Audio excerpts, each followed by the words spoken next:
जय जय राम कृष्ण हरे, जय जय राम कृष्ण हरे, जय जय राम कृष्ण हरे. बोला पुंडलिक वरदे हरी विठ्ठल, श्री ज्ञानदेव तुकाराम, पंढरीनाथ भगवान की जय. श्री संत सद्गुरु गणेशनाथ महाराज की जय. देखिले तुझे पाय, अनिक मागू काय, दाखविली सोय स्वानंदाची. देखिले तुझे मुख, झाले सर्व सुख, हरपले दुःख, दुजेपण.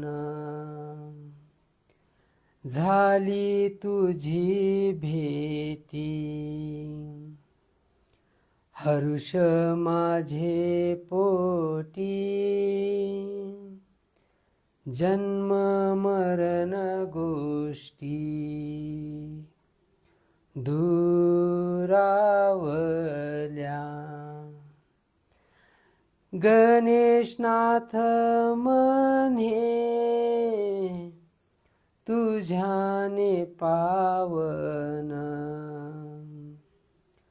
पुन्हा नाही येणे गर्भवासा.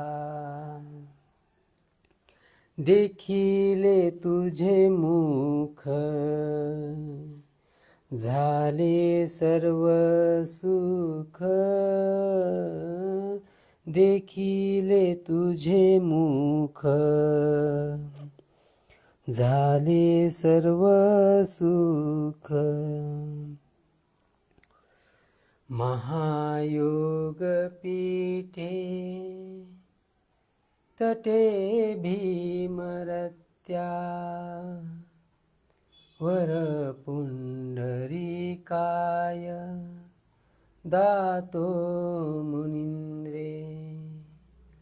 समागत्य तिष्ठन्त स्वानन्दकन्दं, परब्रह्मलिङ्गं भजे पाण्डुरङ्गम्. अलंकापुरी पुण्यभूमी पवित्र, तिथे नांदतो ज्ञानराजा सुपात्र. तया ठविता घडे पुण्यराशी, नमस्कार माझा सद्गुरु ज्ञानेश्वरासी. सुखा गुरुर्ब्रह्मा गुरुर्विष्णू, गुरुर्देवो महेश्वरा. गुरु साक्षात परब्रह्म, तस्मै श्री गुरुवे नमः. तस्मै श्री गुरुवे नमः.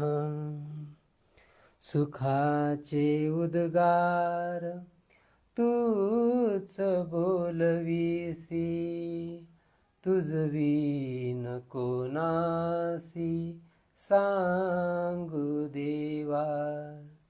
श्रोता आणि वक्ता तुझी सद्गुरुनाथा, सांगू तुझी कथा तुझ पासी.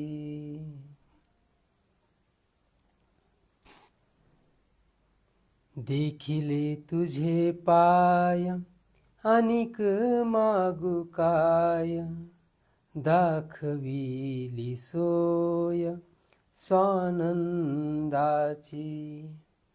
देखिले तुझे मुख झाले सर्व सुख, हरपले दुःख दुजेपण.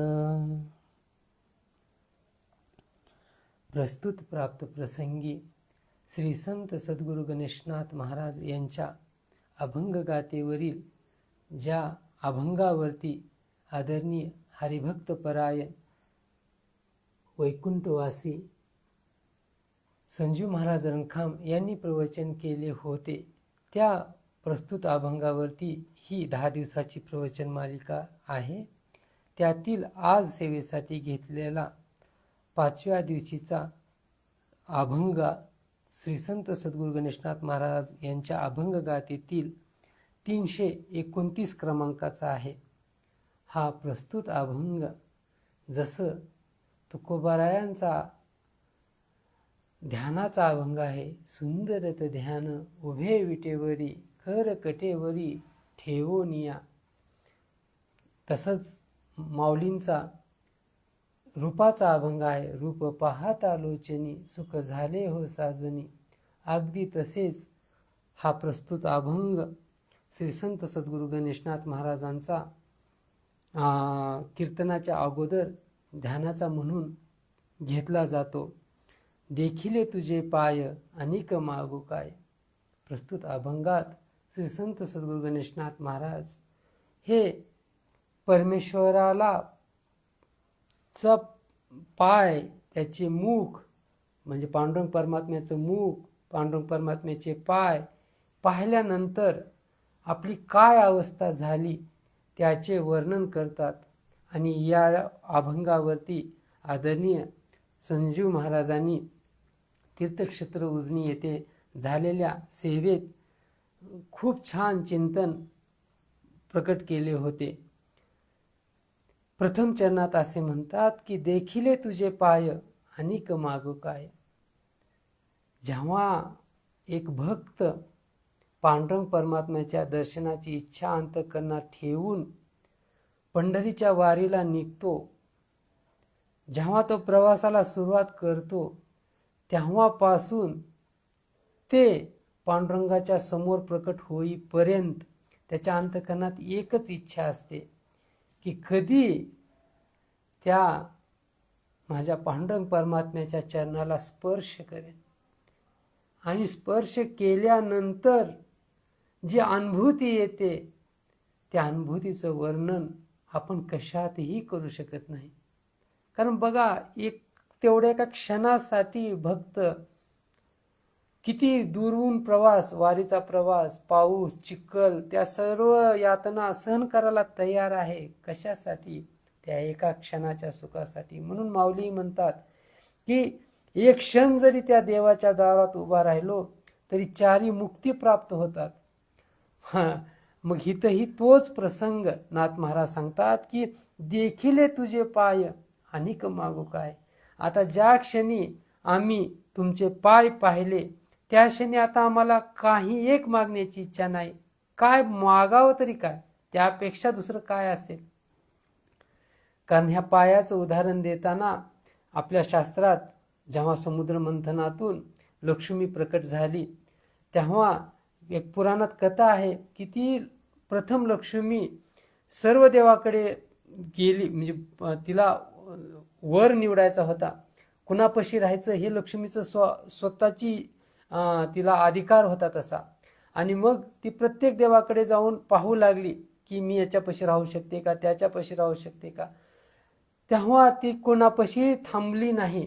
परंतु जेव्हा तिने विष्णू परमात्म्याचं ते स्वरूप पाहिलं, कोटी सूर्य झल्लाळ म्हणजे हजारो कोटी सूर्यांचा प्रकाश जसा पडावा तसं ते तेजोमय प्रकाश रूप पाहून लक्ष्मी भाळावून गेली आणि त्यांची चरण सेवा करू लागली. ज्या लक्ष्मीच्या पाठीमागे अवघं जग धावतं, सर्व देवदेवता धावतात, ती लक्ष्मी श्री विष्णूच्या चरणापाशी सेवा करत बसली. म्हणजे हे सामर्थ्य कशाचं आहे? त्या पायाचं आहे. त्या पायाची सेवा प्राप्त होणं हे साधं नाही, खूप दुर्लभ आहे. आणि अशा या पायाचं दर्शन आपल्या वारकरी संप्रदायाला नित्य नियमानं प्राप्त होतं. आपण किती वैभवशाली आहोत, आपण किती भाग्यवान आहोत, हे आपण आपल्याला विचार करावा. यासारखं सुख या जगात दुसरं कोठेही नाही. आहेत जगात अनेक देवदेवता, परंतु त्यांचं मुखदर्शन आहे, त्यांचं असं दुरून दर्शन आहे. परंतु पांडुरंगाचं दर्शन हे चरण दर्शन आहे, चरणाचा स्पर्श करून दर्शन आहे. असं हे सौभाग्य फक्त पंढरपुरात पाहायला मिळतं. म्हणून नाथ महाराज म्हणतात की देखिले तुझे पाय अनेक मागू काय. आता काय मागू? मागण्यासाठी ती इच्छाच राहत नाही परत काही मागण्याची. एकदा ते माझ्या कानोपात्रानं जेव्हा त्यांच्यावर संकट आलं, जेव्हा ते राजाचे सैनिक तिला न्यायला आले, तेव्हा कानोपात्रा सहज मंदिरात गेले आणि म्हणले, आता जर तुझ्या सेवेत हे किंवा तुझ्या इथं जर ध्येय पडणार नसेल आणि कुठंतरी राजवैभवात भोगात जाणार असेल तर हा देहच मला नको. आणि म्हणून त्या चरणावर जे मस्तक ठेवलं ते शेवटचं. आजही आपण पाहतो की कानोपात्रा आईची समाधी गाभाऱ्यात आहे ना, तिथं मंदिराच्या समोर आहे. अगदी कशामुळे हे घडलं? कारण त्या चरणाचे जे सुख कानोपात्राने पाहिलं होतं ते सुख त्या राजवैभवातही नव्हतं किंवा दुसरं कशातही नव्हतं. म्हणून एका भक्तासाठी जर सर्वात मोठी गोष्ट काय असेल तर ती आहे पांडुरंग परमात्म्याचे पाय, परमेश्वर परमात्म्याचे पाय आणि त्याची ती सेवा. दाखविली सोय स्वानंदाची. आणि त्यामुळे आम्हाला काय प्राप्ती झाली तर स्वानंदाची प्राप्ती झाली. आता आम्ही आमच्याच समाधानात राहू लागलो.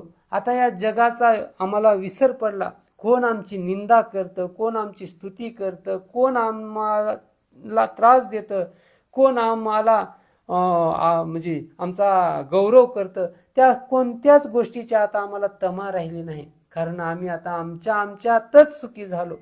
जसं तुकोबाराय म्हणतात की आपुला तो एक देव करून घ्यावा, त्याविना जीवा सुख नव्हे.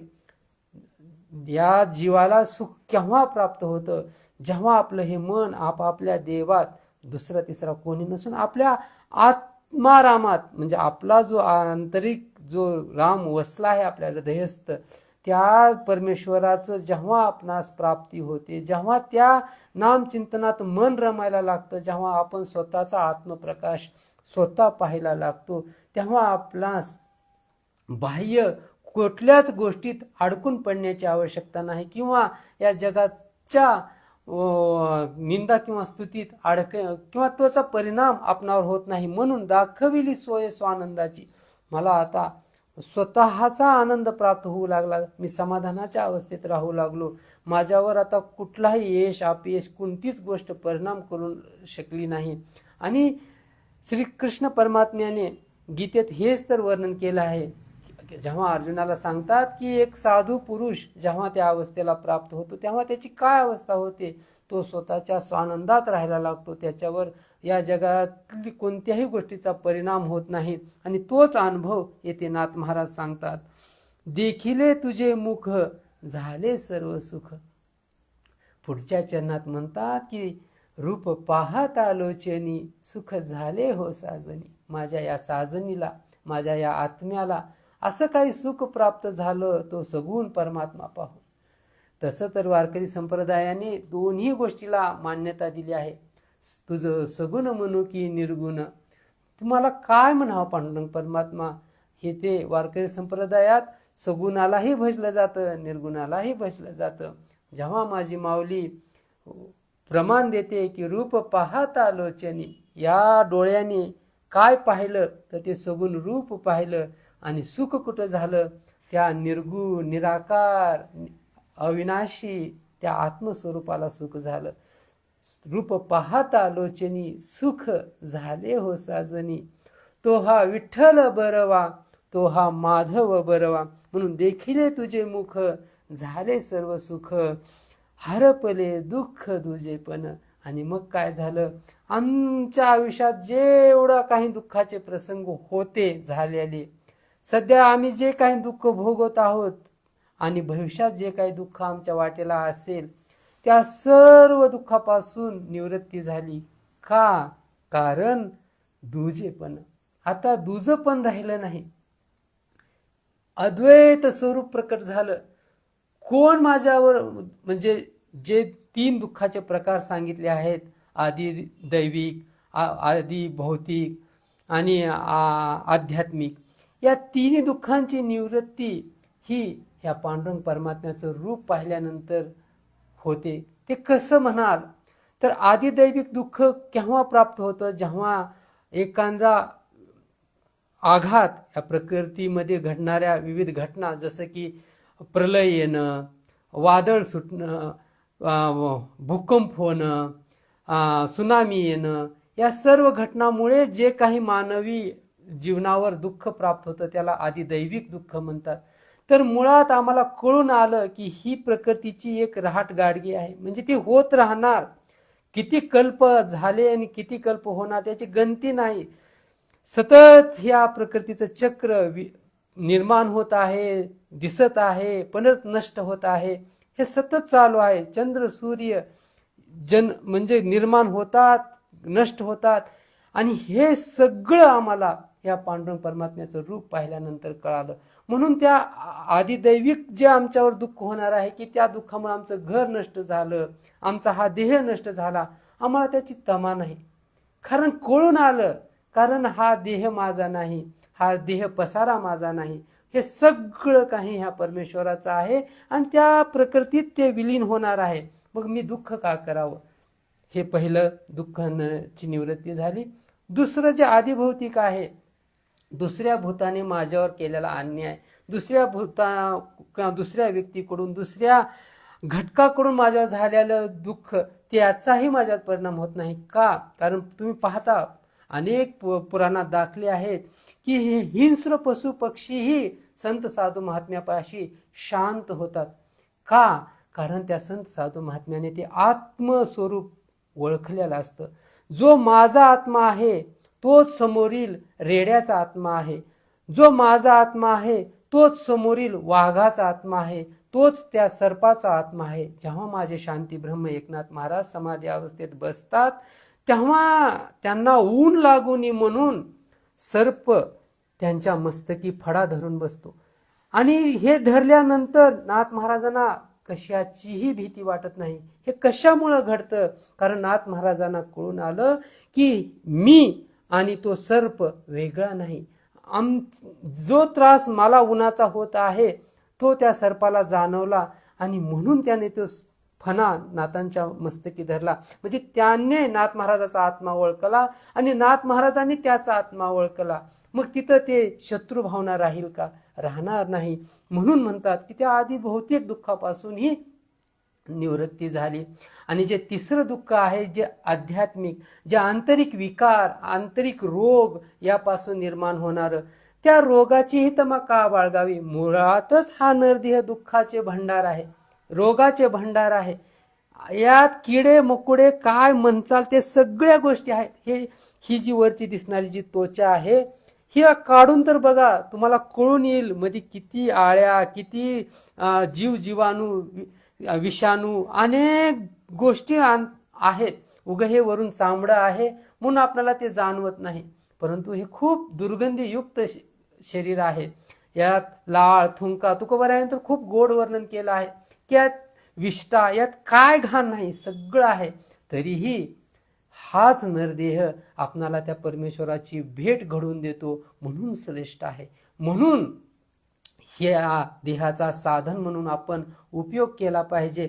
आणि म्हणून येथे सद्गुरू गणेशनाथ महाराज सांगतात की जर आध्यात्मिक दुःखाची जर निवृत्ती म्हणजे कशामुळे आमची झाली पांडुरंगाचं रूप पाहिल्यानंतर, तर आम्हाला कळून आलं की हा देह हे साधन आहे अध्यात्माचं, आणि साधन म्हणून आम्ही उपयोग करणार आहोत. ज्या क्षणी हा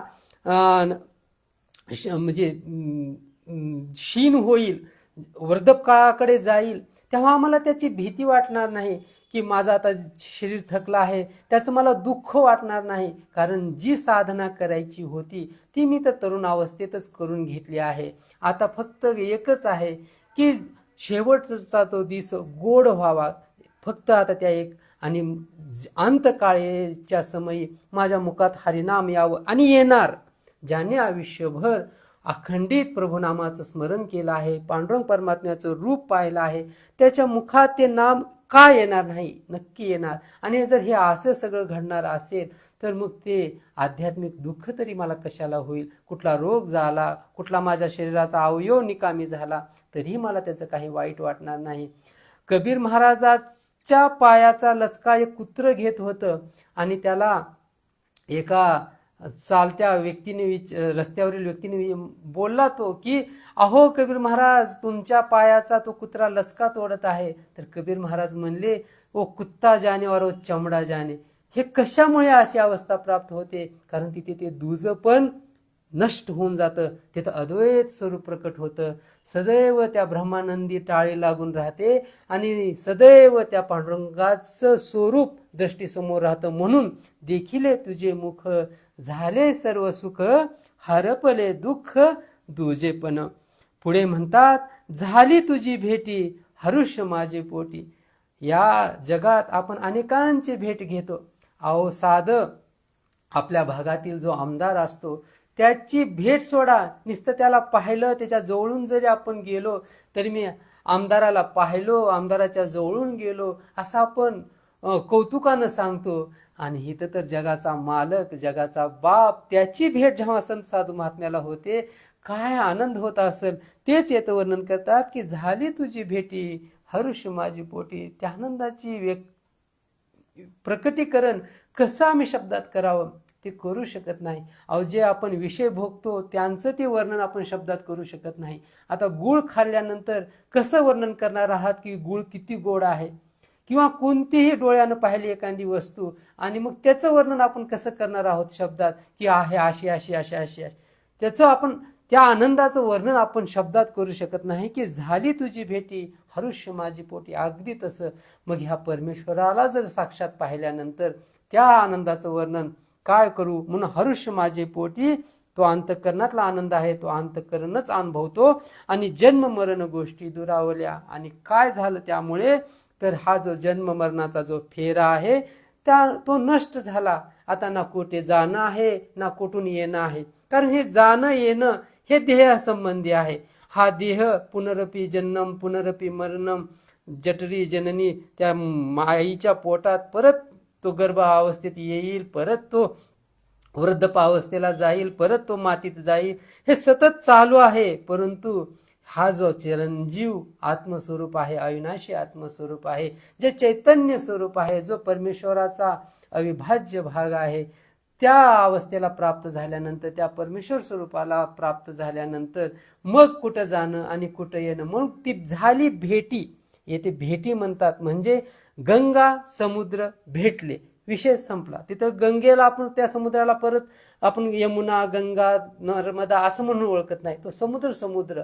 तसं नाथ महाराज एका अवस्थेपर्यंत होते, परंतु आता भेटी झाली परमेश्वराची. अनेकदा का ही भेट झाली परमात्म्यासोबत आत्म्याची, मग तिथं नाथ महाराज कुठं राहिले? ते तर परमात्मा स्वरूप होऊन गेले. अगदी तसं आता मग तिथं जन्म मरण कुणाला? त्या समुद्राला अंत आहे? नाही. नदीचं पाणी आटतं, कधी समुद्राचं पाणी आटलंय? नाही. अगदी तसं या परमेश्वराचा कधीही नाश होत नाही. तो चिरंजीव आहे, अविनाशी आहे, या सर्व विश्वाचा निर्माता आहे.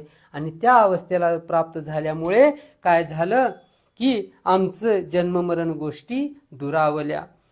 गणेशनाथ म्हणे तुझ्याने पावन, पुन्हा नाही येणे गर्भवासा. या देहा कशामुळे पावन आहे? तर त्या एकमेव परमेश्वरामुळे पावन आहे. एक क्षणासाठी असं समजा की आपल्या समोर आपण वागत आहोत संसारात आणि एका क्षणासाठी माझ्या अंतःकरणातला हा जीव बाहेर निघून पडला आणि मी चक्कर येऊन खाली पडलो. ह्या देहाला परत माझ्या नावानं ओळखलं जात नाही, ह्या देहाला माझ्या कर्मानं ओळखलं जात नाही, ह्या देहाला मी काय करतो, कुठे आहे, कसा आहे यावनं ओळखलं जात नाही. तर काय म्हणतात लोक, ही बॉडी आहे, उचला, घ्या स्मशानाकडं, जाळायचे. कारण जास्त काळ ठेवत नाहीत, 12 तासही ठेवण्यासाठी लोकांना त्रासदायक वाटते ही बॉडी. मग हा देह पावन कशामुळे आहे, तर ह्या देहात जो परमेश्वर परमात्मा जीव रूपाने नांदतो. म्हणून कबीर महाराज म्हणतात की 10 द्वारे का पिंजरा, तामे पंची कोण, रहे को अचरज है, गया चंबा कोण. अहो तो परमेश्वर परमात्मा ह्या 10 द्वाराच्या पिंजरात राहतो, यात नवल आहे. जीव गेला, आपण मृत्यू झालो, यात नवल काहीच नाही. त्या परमेश्वराचे अनन्य उपकार आहेत आपणावर की आपणाला हा नरदेह दिला. संत साधू महात्म्यांच्या भूमीत आपला जन्म झाला.